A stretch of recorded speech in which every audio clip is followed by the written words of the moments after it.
J'avais 15 ans, c'était ma première place. Elle entrait dans la cuisine, entrait dans les pieds, comme ça. Elle me fixait de son regard de fourmi et elle me disait « Vous entendez? Ça craque, ça craque !» Avec ses yeux au bout de ses pieds. Elle avait reluqué la seule miette de la matinée qui m'avait échappé. Et c'était pas le 219 qu'on a entendu?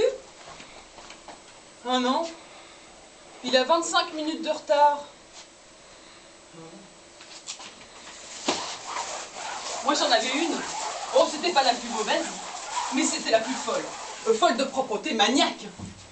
2 fois par mois, à l'aide d'une épingle à cheveux, je devais curer le parquet entre les lames. Mais qu'est-ce que tu trouvais? Une griffe de chat, un petit bout de fil, un cheveu. Des crottes de nez.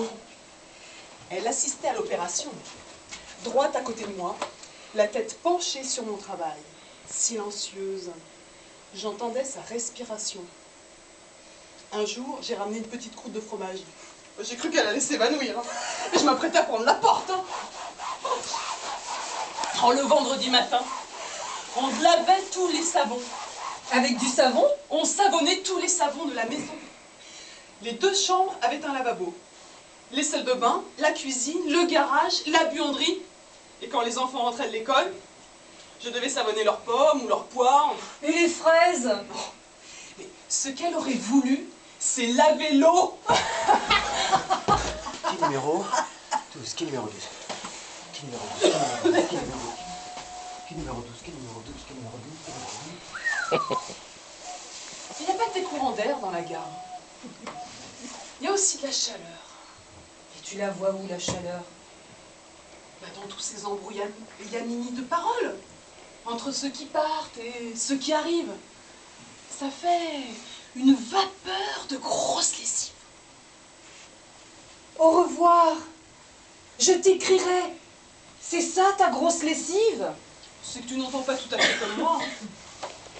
Ces mots qu'on ramasse au passage, ils ne ressemblent pas à ceux qu'on entend sur les trottoirs ou dans les autobus. Ici, ils sont dits comme quelque chose qu'on ne doit pas oublier. Oh, non, je serais pas aussi positive que toi. Parce que c'est pas humain la vie qu'on nous oblige. Se lever dans le brouillard, les rêves même pas finis. Fait encore nuit jusque dans le bol de café. Et puis courir, les escaliers, les couloirs, les parapluies et toutes les nécessités. Moi, je marche souvent à côté de mon moral. C'est quoi ton vrai malaise? Bah, si tu me comprends pas, c'est que je parle à côté de ma bouche. Mais t'as plein d'enfants. Bah oui, j'ai des enfants. Je les voulais. Je ne sais même pas pourquoi je les voulais. Je n'ai jamais eu de montée de lait.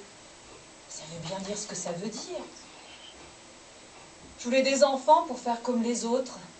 Faut le dire. Moi, je dis souvent qu'il faut avoir le courage de se l'acheter. Je les embrasse en courant. Je les nourris en vitesse. Je les couche en hurlant. Je les fais se lever un coup de torchon. Et je les embrasse autant que je peux pour me faire pardonner de les aimer trop vite. Je les regarde et je me dis, c'est mes enfants. Ils ressemblent à personne. Et en plus, ce qu'il peut pleuvoir dans les villes où on travaille, plus on travaille, plus il pleut. Oh, moi, je sens que le printemps approche. Mais à quoi tu sens ça? Mais la nuit, dans les cours, on entend les hommes qui chantent d'une voix désespérée. On n'entend pas le même printemps.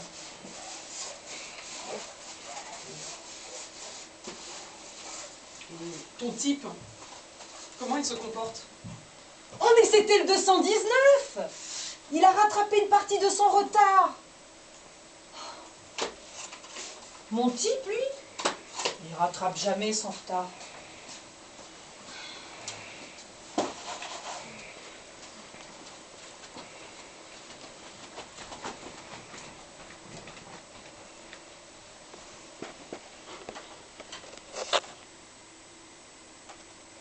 S'ils me cherchent debout, ils vont me rater. Faut pas croire que c'est mieux qu'avant. Ces trains qui roulent à tombeau ouvert et qui tranchent le paysage comme des bouchers en colère.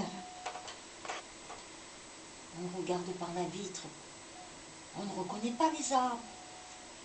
On ne voit même plus leurs feuilles. Et emportées qu'elles sont par notre vitesse, les vaches s'envolent au loin, comme des cigognes. Avant, appuyés à la vitre, on leur faisait un clin d'œil en passant. Et rien que pour leur dire qu'on les aimait, en dehors de leur viande. Maintenant, elles aussi sont découragées. Elles ne regardent plus les trains. J'ai des œufs frais dans ma valise. Dans cette chaleur de gare. Je suis à peine partie. Je ne sais même pas si je suis arrivée.